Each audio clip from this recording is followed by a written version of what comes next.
আসসালামু আলাইকুম প্রিয় দর্শক, শুভেচ্ছা সহ স্বাগত জানাচ্ছি চ্যানেল আই সংবাদে এবং সংবাদ কক্ষে আপনাদের সাথে আছি আমি ফাহমিদা দোলা। আর বিস্তারিত সংবাদের শুরুতেই জানিয়ে দিচ্ছি ফ্রেশ প্রিমিয়ামটির সংবাদ শিরোনামগুলো। উপজেলা নির্বাচনে ভোটার উপস্থিতি সন্তোষজনক নয় বলছে কমিশন, বিএনপি ভোট বর্জন অন্যতম কারণ বলে মন্তব্য। মেধা বিকাশের জন্য শিক্ষা পদ্ধতিতে পরিবর্তন আনা হচ্ছে জানালেন প্রধানমন্ত্রী, সময়োপযোগী শিক্ষা ব্যবস্থার ঘোষণা।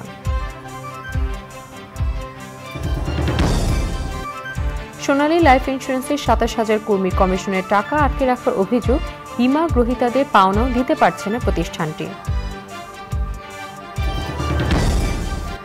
এবং শেষের পথে দেশের অন্যতম মেগা প্রকল্প বঙ্গবন্ধু শেখ মুজিব রেলওয়ে সেতু, চলছে যমুনার দুপারে সংযোগ রেলপথ নির্মাণের কাজ।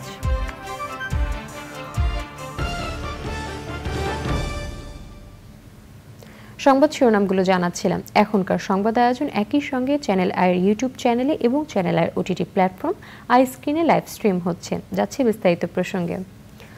উপজেলা নির্বাচনে ৩৬% ভোটার উপস্থিতি সন্তোষজনক নয় বলে জানালেন নির্বাচন কমিশনার মোহাম্মদ আলমগীর। তবে ভোটার আনার দায়িত্ব ইসির না মন্তব্য করে তিনি বলেন, বিএনপির ভোট বর্জন ভোটার না আসার একটা ফ্যাক্টর। জাল ভোট রোধে ব্যালটের ব্যবহার বন্ধ করে ভবিষ্যতে ভারতীয় ইভিএম আনার পরামর্শ এই কমিশনারের।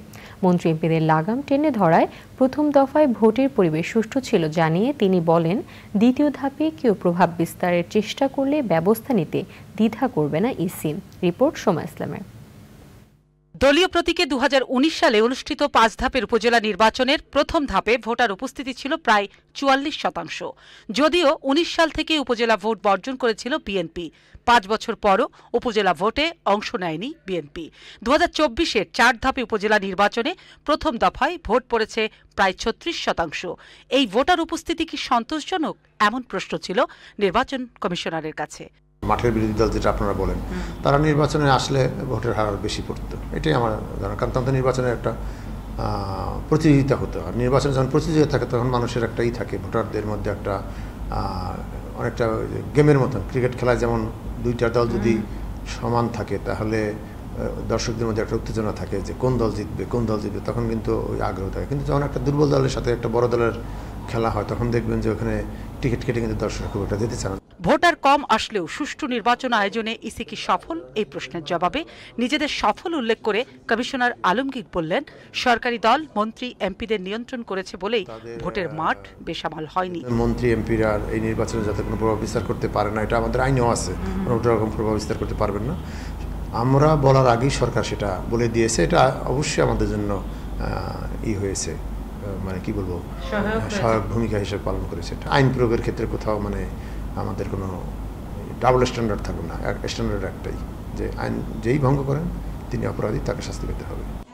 যেসব জায়গায় ইভিএমে ভোট হয়েছে সেই উপজেলাগুলোতে জাল ভোট হয়নি বলে জানান নির্বাচন কমিশনার আলমগীর। জাল ভোট বন্ধে ভবিষ্যতে রাজনৈতিক দলগুলোকে ব্যয়বহুল ইভিএম না কিনে ভারতীয় ইভিএম ব্যবহারের বিষয়ে একমত হবার পরামর্শ তার।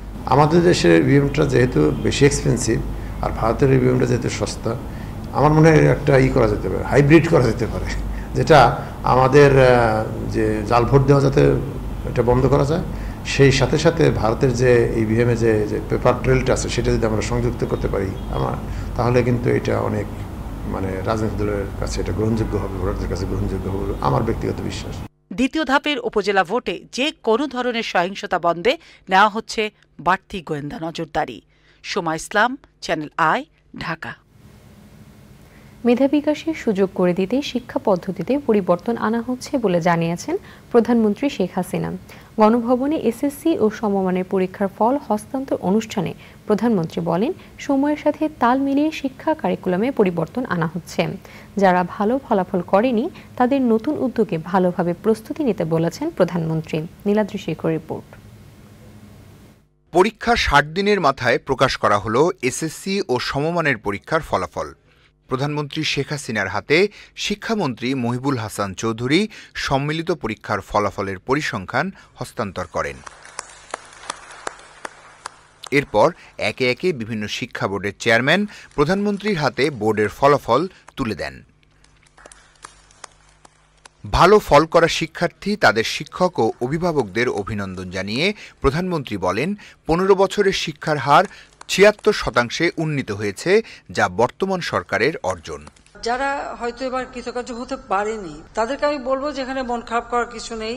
একবার এরকম হয়তো মানুষের জীবনে আসে, কিন্তু তারা যদি আবার ভালোভাবে মন দিয়ে পড়াশোনা করে, আবার উদ্যোগ নেয়, তাহলে আগামীতে পাশ করতে পারবে।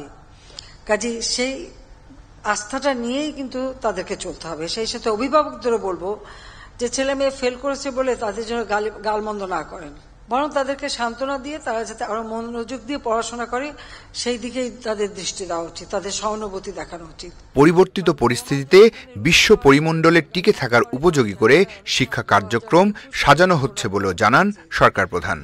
আমাদের লক্ষ্যটা হচ্ছে যে শুধুমাত্র মুখস্থ বিদ্যা দিয়ে শিখবে না, একটা শিশুর ভিতরে যে মেধা থাকে, যে মনন থাকে, সেটাকে বিকশিত হওয়ার সুযোগ দেওয়া এবং তার ওই মেধা দিয়েই সে যাতে এগিয়ে যায় সেদিকে লক্ষ্য রেখেই আমাদের শিক্ষার কারিকুলাম এবং শিক্ষা দেওয়ার পদ্ধতির মধ্যে পরিবর্তন আনা হচ্ছে।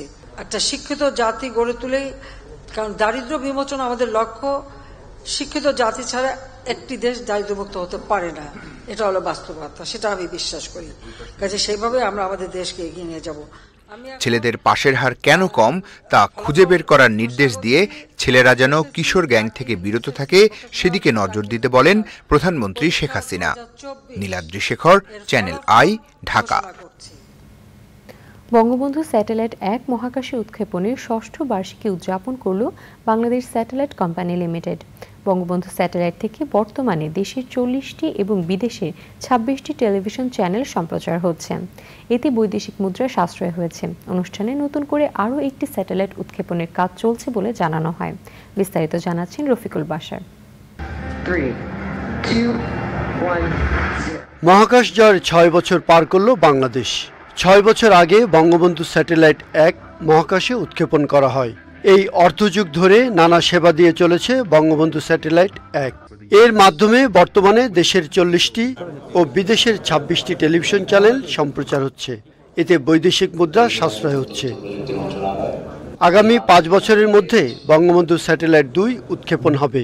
যেভাবে বৈদেশিক মুদ্রা সাশ্রয় করেছে, বৈদেশিক মুদ্রা আহরণের সুযোগ করে দিয়েছে, আমাদের দেশের তথ্য উপাত্ত এবং জাতীয় নিরাপত্তার জন্য প্রযুক্তিগত স্বনির্ভরতার প্রতীক হয়েছে, অপরদিকে কিন্তু বাংলাদেশের কোটি কোটি তরুণ তরুণীর এই মহাকাশ জয়ের স্বপ্নকেও অনেক বেশি উৎসাহিত, অনুপ্রেরণিত করেছেন। আমরা দ্বিতীয় স্যাটেলাইট, যেটি আর্থ অবজারভেটরি স্যাটেলাইট, সেটি আমরা প্রকল্প গ্রহণের জন্য মাননীয় প্রধানমন্ত্রীর কাছ থেকে নীতিগত সিদ্ধান্ত এবং নির্দেশনা পেয়েছি। আমরা হয়তো আশা করছি আগামী ২-১ মাসের ভিতরেই একটা চূড়ান্ত চুক্তি আমরা কারোর সঙ্গে স্বাক্ষর করব। তারপরে আমাদের কাজ শুরু হয়ে যাবে এবং কাজ শুরু হলে পরে ২-৩ বছরের ভিতরে আমরা বঙ্গবন্ধু স্যাটেলাইট ২ আমরা করব। কিন্তু এটা বঙ্গবন্ধু স্যাটেলাইট ১ যেরকম মাত্র একটা স্যাটেলাইট ছিল, এটা কিন্তু একটা স্যাটেলাইট হবে না। It will B A constellation. এখানে অনেকগুলো স্যাটেলাইট, আপাতত কমপক্ষে ৩টা স্যাটেলাইট এবং বেশি পক্ষে আমরা হয়তো ১১টা পর্যন্ত স্যাটেলাইট একসঙ্গে আমরা উৎক্ষেপণ করব বঙ্গবন্ধু স্যাটেলাইট ২। মহাকাশে উৎক্ষেপণের ৬ষ্ঠ বার্ষিকী উদযাপনের আয়োজনে অনলাইনে যুক্ত হন পররাষ্ট্রমন্ত্রী ডক্টর হাসান মাহমুদ এবং তথ্য ও সম্প্রচার প্রতিমন্ত্রী মোহাম্মদ আলী আরাফাত। টেলিভিশনের টিআরপি দেওয়ার ক্ষেত্রে বঙ্গবন্ধু স্যাটেলাইট কোম্পানি উদ্যোগ গ্রহণ করেছে এবং ইফেক্টিভলি সেটি করছে। আগে টিআরপি দেওয়ার ক্ষেত্রে একটি ধোঁয়াশা ছিল এবং একটি বিদেশি কোম্পানি সেই টিআরপি দিত এবং সেই বিদেশি কোম্পানিকে টেলিভিশন চ্যানেলগুলোকে ফি দিতে হতো এবং সেই বিদেশি কোম্পানি সেই ফিগুলো ফরেন কারেন্সিতে তাদের হেড অফিসে বা অন্য দেশে নিয়ে যেত। এখন ফরেন কারেন্সিতে দিতে হবে না বা ফরেন কারেন্সি আমাদের দেশ থেকে টিআরপির জন্য চলে যাবে না।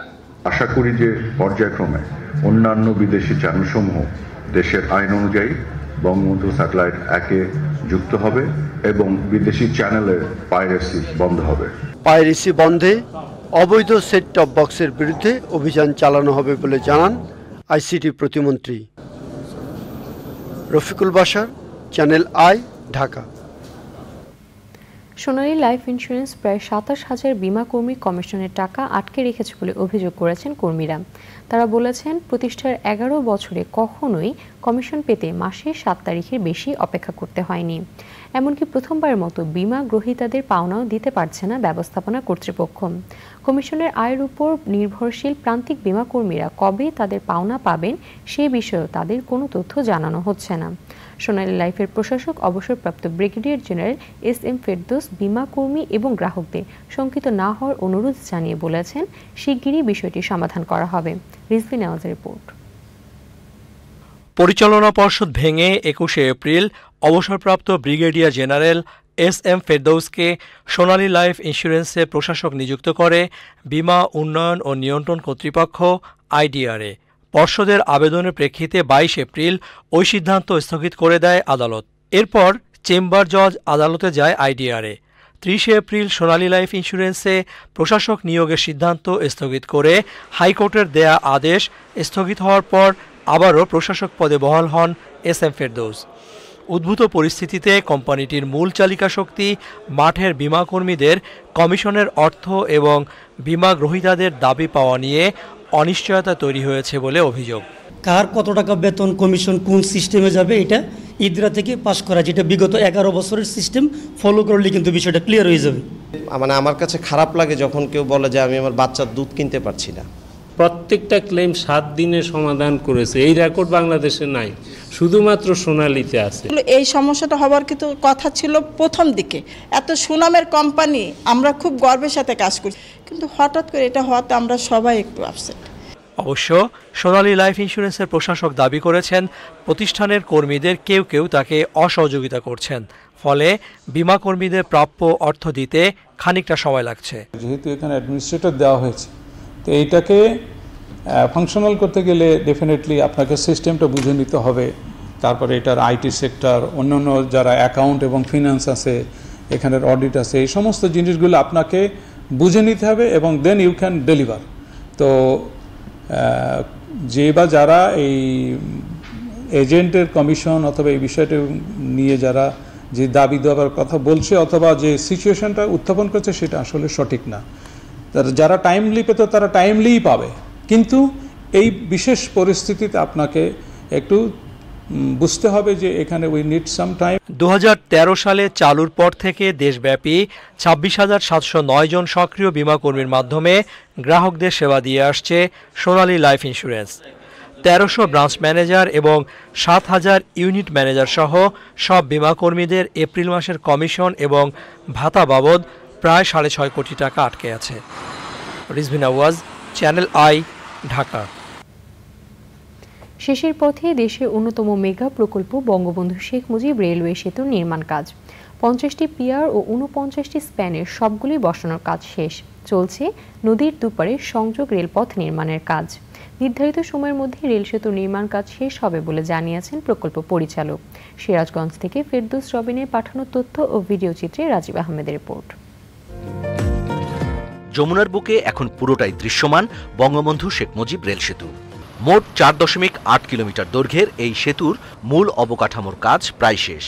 ইতোমধ্যে সবগুলো পিলারের উপর বসানো হয়েছে স্প্যান। ভিয়েতনাম ও মিয়ানমার থেকে আনা বিশেষভাবে তৈরি মরিচারোধী স্টিলের অবকাঠামো দিয়ে তৈরি করা হচ্ছে স্প্যানগুলো। সেতুটি চালু হলে উত্তরবঙ্গের রেল যোগাযোগের ক্ষেত্রে নবদিগন্তের সূচনা হবে। সঠিক সময়ে কাজ করতে পারছি এরকম একটা মেগা প্রজেক্টে, তার জন্য আমরা অত্যন্ত আনন্দিত। ফিনিশিং প্রায় 95% কাজ কমপ্লিট হয়ে গেছে। আমাদের সুপার স্ট্রাকচারের কাজ কমপ্লিট। গুণগত মান ঠিক রেখে দিনরাত কাজ করা হচ্ছে বলে জানান প্রকৌশলীরা। উইদিন 2 উইকস আমরা হয়তো এখানে ব্রিজের যে এক্সপ্যানশন জয়েন্টের কাজ আছে সেগুলো আমরা শুরু করব। ইন দ্য মিন টাইম আমরা সাইট প্রিপারেশনের জন্য যেটুকু স্টেপ নেওয়া দরকার সেই স্টেপগুলো নিয়ে ফেলেছি। আর কাজের মধ্যে এখন আমি যদি কোয়ালিটি নিয়ে কথা বলি তাহলে of course we keep the best quality according to the matter of statement. ট্রাকের কাজ এবং আমাদের রিভার ট্রেনিং অর্থাৎ নদী শাসনের কাজ চলছে, যতটুকু বাকি রয়েছে। ইনশাল্লাহ যতটুকু কাজ হয়েছে সবই আমরা পরিকল্পনা অনুযায়ী এবং কোয়ালিটিফুলভাবেই করতে পেরেছি। এখন পর্যন্ত সব মিলিয়ে এই রেল সেতুর নির্মাণ কাজ শেষ হয়েছে ৮৪%। 50টা পিয়ার সে পুরোটাই হয়েছে। পুরো সুপার স্ট্রাকচার আমরা ইনস্টলেশন করেছি। WD2 পোর্শনে সুপার স্ট্রাকচারের কিছু অ্যাডজাস্টমেন্টের কাজ চলতেছে আর কি, মানে ক্রস মেম্বারগুলো বা অন্য অন্য মাইনর যে অ্যাডজাস্টমেন্ট সেগুলোর কাজ চলছে। এইটুকু কাজ আমাদের জুনের আগেই শেষ হয়ে যাবে।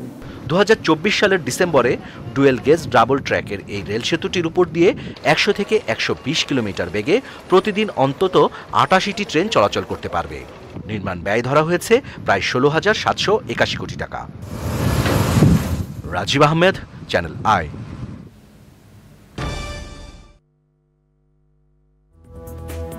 বিরতির পর আবার আমন্ত্রণ চ্যানেল আই সংবাদে।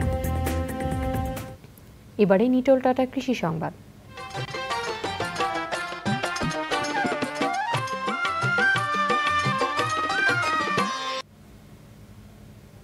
পঞ্চগড়ে মৌসুমের শুরুতে টমেটোর ভালো ফলন হলেও কয়েকদিন আগে টানা খরা ও অনাবৃষ্টিতে টমেটোর ফলন বিপর্যয় হয়েছে। সেই সাথে এবার উৎপাদন খরচ বেড়ে যাওয়ায় আরও বিপাকে পড়েছেন চাষিরা। দিনে দিনে এই অঞ্চলে কমে যাচ্ছে টমেটো চাষের পরিধি।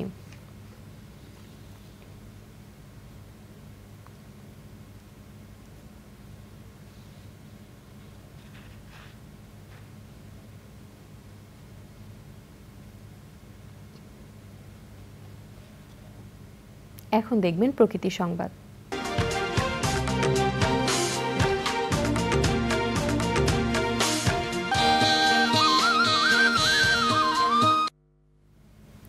অবৈধ দখল আর ভরাটে অস্তিত্ব হারাচ্ছে গাজীপুর সিটি ও এর আশেপাশের খাল। বর্ষা এলেই জলাবদ্ধতা, মশা আর নানা ধরনের রোগ জীবাণুতে বিপর্যস্ত হয় জনজীবন। তাই মৌসুম শুরুর আগেই পরিবেশ, প্রতিবেশ ও জনস্বাস্থ্য রক্ষায় জনসচেতনতার পাশাপাশি কার্যকর উদ্যোগের দাবি সচেতন মহলের।